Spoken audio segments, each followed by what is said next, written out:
is stuff important? There are things the adults don't like to talk about. But if things happen at school, I need to have a plan.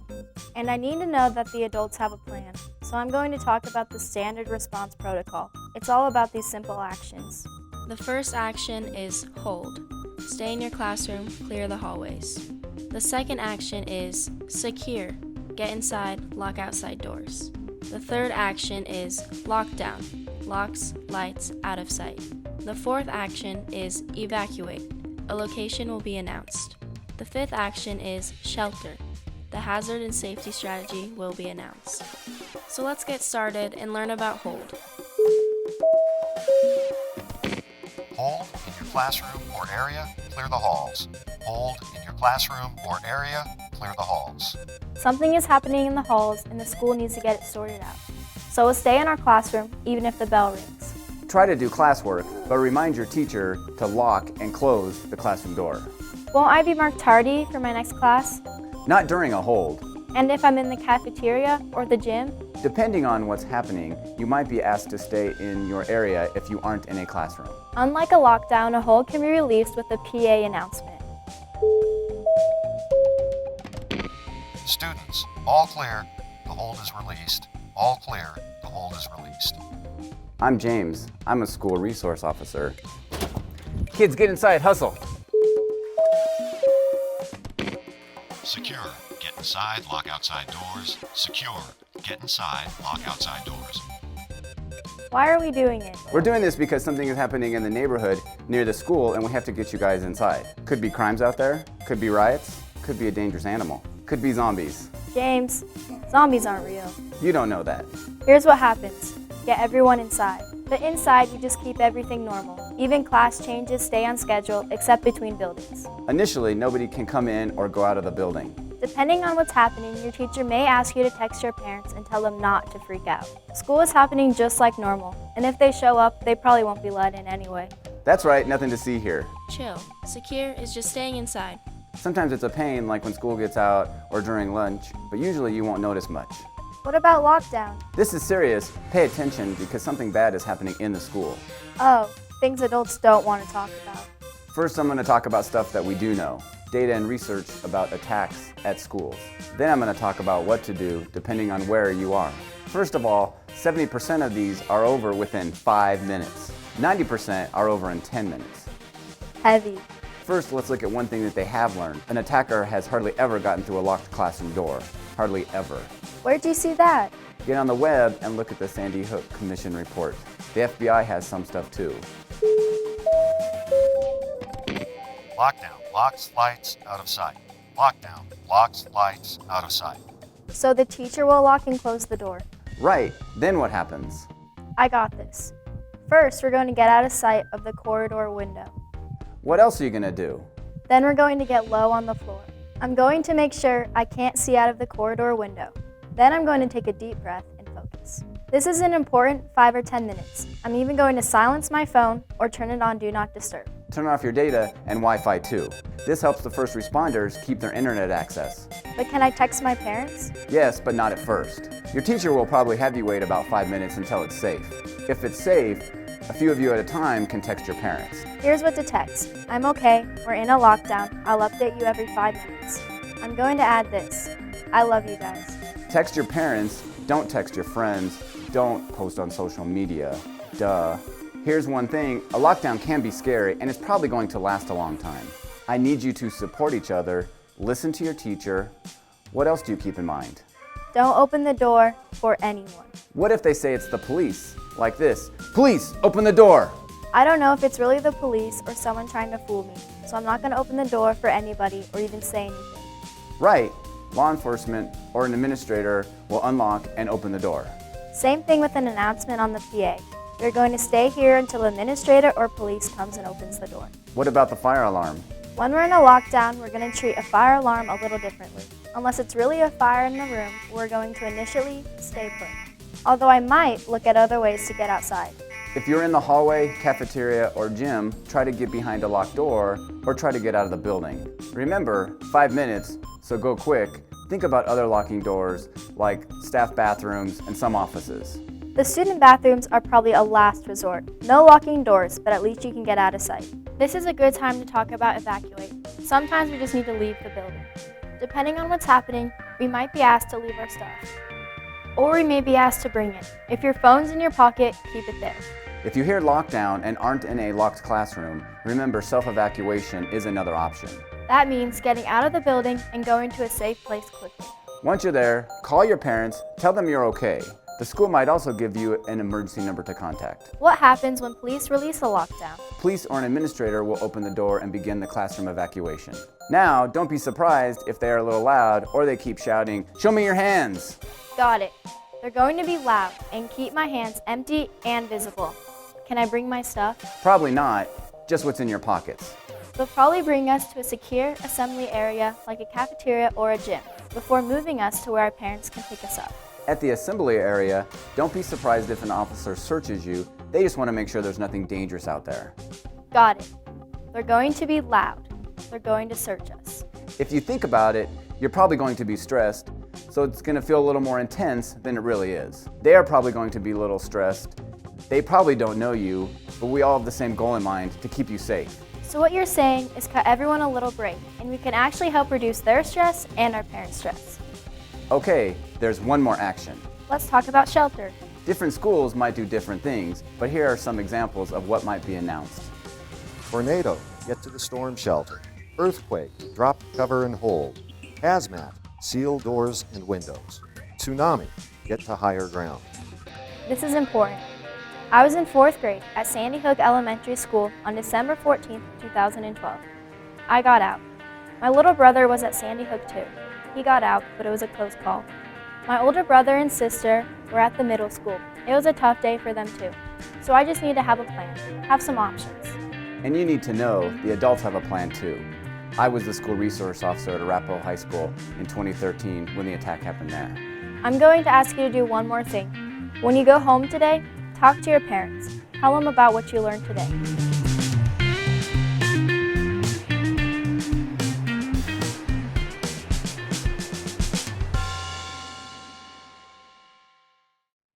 Hello, and welcome to our presentation. My name is Jason Gray with the Oklahoma State Department of Education's Office of School Safety and Security. Today, we're going to be discussing emergency situations and how you, school districts, can respond. Standard response protocol is a great way to build policies, work through your practices and or your drills, and let your greater school community know that you're working to ensure that each child and staff member at your district is better prepared today than they were yesterday. Our special guest today is Mr. Daniel Rector. He is the Training and Education Director working for the I Love You Guys Foundation.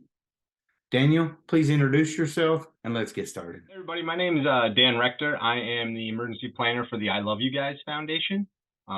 Basically what that means is I get to travel the country. I talk to hundreds of schools, hundreds of officials throughout the year and kind of figure out what they need help with school safety. And we're going to kind of talk about some of our programs that we're here about for today. What is the I Love You Guys Foundation? So the I Love You Guys Foundation started in 2006 when John Michael and Ellen Keyes tragically lost their daughter Emily in a school violence event. And they started the foundation immediately after that, and they kind of wrote this mission statement. The mission is still what guides us today. And that mission is to restore and protect the joy of youth through educational programs and positive actions in collaboration with families, schools, communities, organizations, and other government entities. As a national nonprofit, our goal is to help as many organizations and agencies as we can. So if someone asks us for help, we're going to run it through that mission. And if it fits, we're going to do everything that we can to help.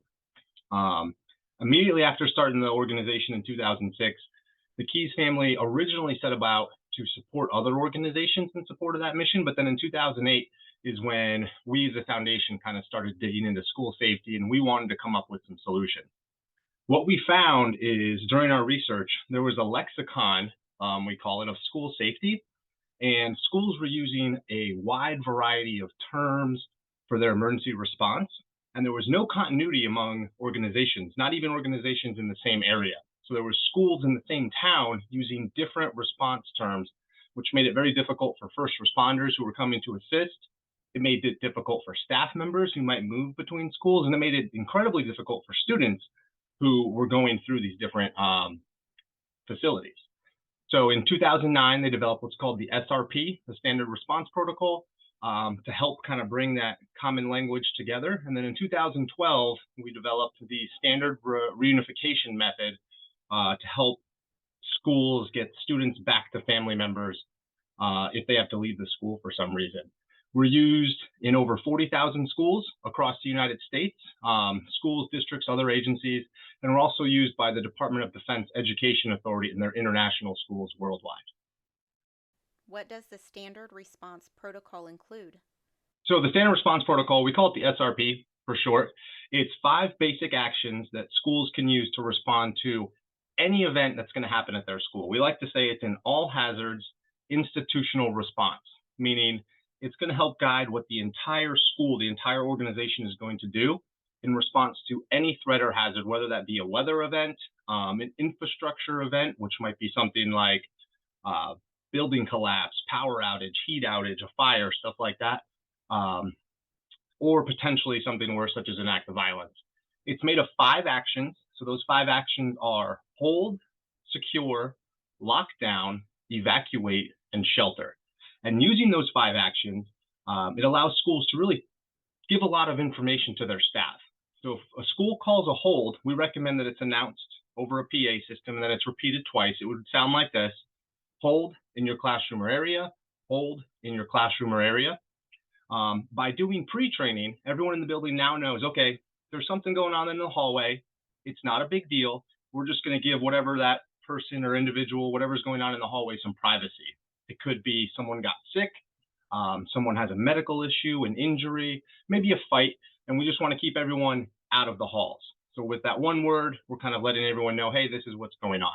So the second one is secure. That's going to be when there's some type of threat or hazard outside the school, and we want to make sure that we keep it outside of the school. Again, it's going to be announced over the PA. It sounds like this: secure, get inside, lock outside doors. Secure, get inside, lock outside doors. You might go to a secure if there's criminal activity in the area or some type of animal that's on school property, and you want to make sure that no one interacts with it. Once we're in the secure, everything inside the school, though, is business as usual. So it's not it's not a big impactful event. We're just not going to go outside, so elementary kids don't get recess, stuff like that. The third one, kind of the big event, is lockdown. It would sound like this when it gets announced: lockdown, locks lights out of sight, lockdown, locks lights out of sight. We're going to go to a lockdown when some type of threat is now inside our building. And we can escalate if we choose to. We can escalate from a secure to a lockdown, but we're not going to go back down from a lockdown to one of the lower levels. With a lockdown, what we're essentially doing is introducing what we call a time barrier. So we know that any type of active violence event in a school, 70% are over in 5 minutes, 90% are over in 10. So what we need to do is buy ourselves some time for our law enforcement friends to come and do their job. A locked classroom door is the best way to help us do that. The Sandy Hook Commission put out a report in 2015 that there has never been an instance of a locked classroom door that has been breached. That fact is still true today. A locked classroom door has never been breached by an intruder. So we want to make sure that we use those locked classroom doors. That kind of goes hand in hand with lockdown is self-evacuation. So if you cannot get behind a locked door, we do encourage schools and staff members to self-evacuate, but let's think about where are we going to go if we do self-evacuate. That brings us to the fourth action, evacuate, which is going to have a little bit more information with that announcement. So it's going to say evacuate, but then where to go. So it could be like this: evacuate to the baseball fields, evacuate to the baseball fields, or wherever the school's rally point is. Schools practice evacuation drills all the time. We call them fire drills. But we need to understand there might be an instance where we need to leave a school for more than just a fire. So an evacuation is anytime we need to get out of the building in an orderly manner. And then the fifth action is shelter. That's going to be very specific to each area of the country, maybe even each area of a region, based on your local hazards. Think things like tornadoes. If you live in an area with a lot of refineries, you might have hazmat shelters, earthquakes, tsunamis, stuff like that. So the announcement would sound like: shelter, go to the tornado shelter. Shelter, go to the tornado shelter, or whatever it is. Earthquake, drop, cover, and hold. earthquake, drop, cover, and hold. So it's going to be very specific for the threat that is involved. So that's SRP. The 5 actions, again, hold, secure, lock down, evacuate, and shelter just gives schools some options that they can use no matter what's going on in the school. What does student reunification mean? Yeah, so reunification is just the act of getting students back with their parents, guardians, family members, wherever they're supposed to be. It's kind of daunting sometimes to schools when they think about reunification, but I like to remind schools when I talk to them, you do it every single day. You're actually experts at it. You do dismissal, where you reunify kids with their parents, or maybe you reunify the kids with a bus. You know, you make sure they get on the correct bus, or someone that walks home, they get on the correct walking route. So schools do it every day. We don't need to reinvent the wheel when something goes a little bit wrong, but we need to make sure we have a plan in place. And usually where it gets a little tricky is when we want to increase that level of accountability. So if we had to leave the school and we can't go back in for whatever reason, we're going to do one of 2 types of reunification, either an on-site reunification, where the parents or the guardians, the family members are going to come to the school, and we're going to just verify a one-to-one that yes, this person is allowed to pick up this student, but it will be from outside the building. Or an off-site reunification where we've actually evacuated and now we had to get transported somewhere else, and the person picking up the students is going to meet us there. Those are the 2 main types. Other agencies can be involved in both of those processes. Police, law enforcement, fire, paramedics, they could all be involved, but just remember, the schools own the kids. It is not those other agencies' job to reunify your students with their family members, but they can assist you with that. Does a school need to have a formalized reunification plan? Yeah, that's a great question. I would say yes. And I think in a perfect world, we would model our reunification plan off of our dismissal plan. So if we can start to train our parents on, hey, this is how I pick up a child or I pick up a student. Now during a more elevated crisis type event, they understand the process. So I've seen some schools where they use the same model for a normal dismissal as they do during an emergency reunification. Parents will arrive, they will announce who they are, they will show identification. That identification gets verified against an emergency contact roster. They move around the corner, their kid comes out, and then off they go. So it's important that you have a plan in place so that everyone understands during those events where stress is elevated, okay, this is what we're going to do. And what's our policy, for violent and nonviolent events? Do we want to allow the children to go home with anyone on the emergency contact roster? Or do we want to limit that to primary guardians? There's a lot of different questions that we might want to have. So we do have to have these written down. We have to have policies in place, and we have to practice it. Do schools need to practice their plan for reunification? Yep, 100%. I think it's just like anything, a fire drill. No matter how many times you do it, an evacuation, I got this, we don't need to practice it. But things change, so we have to have an understanding of what are my expectations, who's doing what, and the goal of a practice, we call them exercises, whether it's a drill, a functional exercise, or a full-scale exercise. The goal is to get some lessons learned. So let's run through it, let's practice it, let's see what went well, let's see what we need to improve. And preparedness is this never-ending journey. We should never be done. We're always tweaking it. We're always trying to get better. I talk to school officials a lot, and I use the example of a fire evacuation. And I say, okay, think about your last fire evacuation. What did you learn? What improvements did you get out of that? And if the answer is nothing, then that was a waste of every single person's time who was involved. Meaning, what could you have done to actually learn something out from it? How could you have challenged yourself? How could you have challenged your staff in a non-traumatic way? I don't want you lighting your halls on fire, but how can we make it an experience that everyone learns from, right? Is there a couple sentences that teachers can have a discussion with their students about fire, about evacuation? So let's kind of think about all these as learning moments. Same thing for parent reunification training. Let's run an event and let's try to learn something from it. If you do it perfect, that's great, but we need to make it a little bit more difficult so we continue to learn. What training options are there for Oklahoma schools? So with the I Love You Guys Foundation, we offer training. All of our materials are available at no cost on our website. So if you want to download our presentations, our workbooks, you can kind of learn it yourself and train your staff. That's all available at no cost. If you wanted to bring us out, we do offer half-day and full-day training events, as well as reunification exercises that could kind of be booked through the foundation.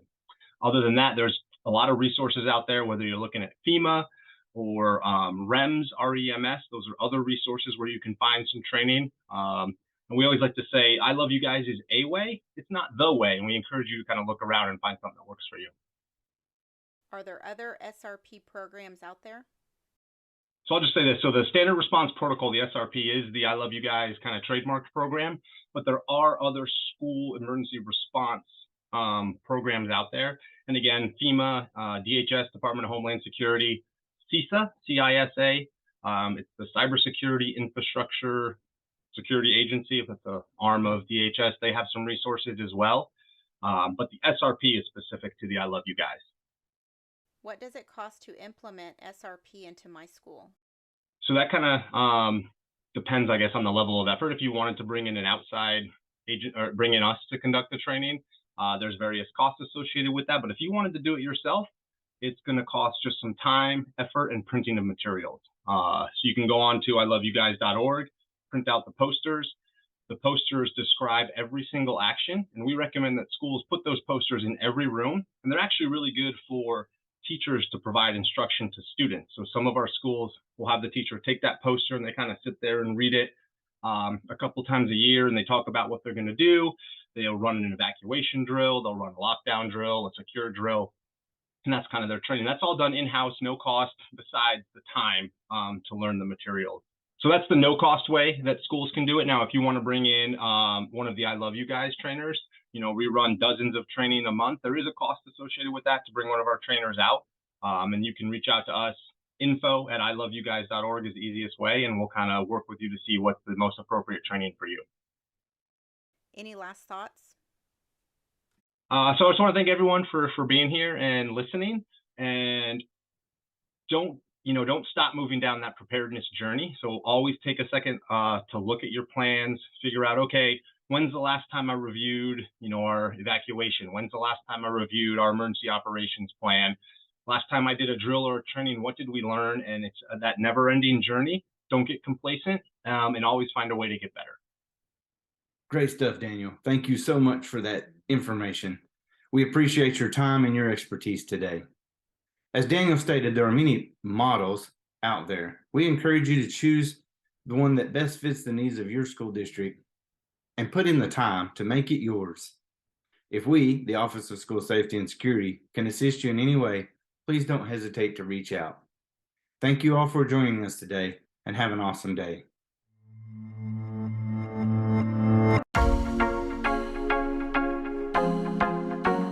Reunification is the method by which we safely get students reconnected with their parents and reunify them. The standard reunification method was actually created by the I Love You Guys Foundation. A reunification happens whenever the school or the building is no longer safe to be in, and so it can be any situation. It can be a water main break, it could be a loss of power, a severe weather event. Any of those situations could result in a reunification.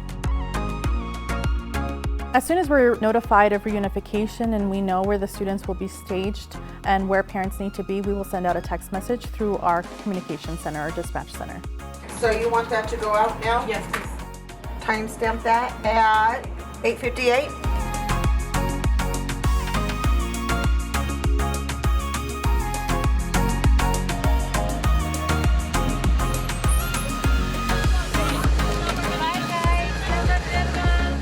The most important thing a parent can do when an incident is starting or you get notified of something happening at your student's school is just to be patient and wait for direction from the school district or the school about next steps. You don't want to approach the school as it is potentially an unsafe situation, and as soon as the district or the school has the appropriate information, they'll let you know where to go. The most important thing for us while students are in our care is that they're having as a stress-free time as possible. So that means we're entertaining them, we have movies playing, they are with trusted adults, we have EMS, fire, police, we have school nurses, social and emotional liaisons, we have social workers, directors of student support services. All of those pieces are accounted for, and we're all here working together to make sure the students are safe and feel safe. Once the parent's notified of reunification and where to go, they'll arrive on site. they'll probably see a line of parents already, or they might be the first ones there. The biggest thing is that they're going to make sure that they have their valid ID on them. They'll get in line. There will be a person managing the line and will hand them a card. The card they'll fill out with their students' information, their information, and then they'll move through the line in order to get to the next point. A guardian or parent that's coming to reunification should make sure that they have a valid ID, and that can be a driver's license, a state-issued ID, anything with a name and a picture. While the students are in our care, it's our responsibility to make sure that they're safe. And until we reunify that student with their parent, they're our responsibility. Accountability is really important in this situation, and we want to make sure that each student is accounted for and that every parent gets the right student. Staff will verify that the student is on site and ready to be reunified. We'll call for that student, and as a parent moves down the line, the student is called over. So we make sure that we're calling the right student up, that the student feels safe going with the person that's there to pick them up. At the very last spot, they will be reunified with their parent, and final checkout will be with the principal. So this process may take some time, but it's going to ensure that your student is safe and that we get them to you safely. There are a lot of situations where a student may not be able to take their vehicle home after an incident, whether that be because there's a gas leak in the area or an active crime scene, or the traffic is blocked off. A student who drives may need to be reunified off-site with the rest of their peers. It's important to set up a system with your student when an emergency happens around how often you will text each other, whether that be every 10 minutes to check in or even longer than that. But the most important thing is that we keep networks clear for emergency notification. The most prompt and accurate way to make sure that you're being notified of incidents like a reunification is to ensure that you're following your district's procedure to update your contact information. The only way you'll get the most up-to-date information is if your contact information is up to date, as well as that you're opted into any text messaging that's available through your district. Your child's safety is our #1 priority, and we want to make sure that this process is a positive one for both the parent and the student.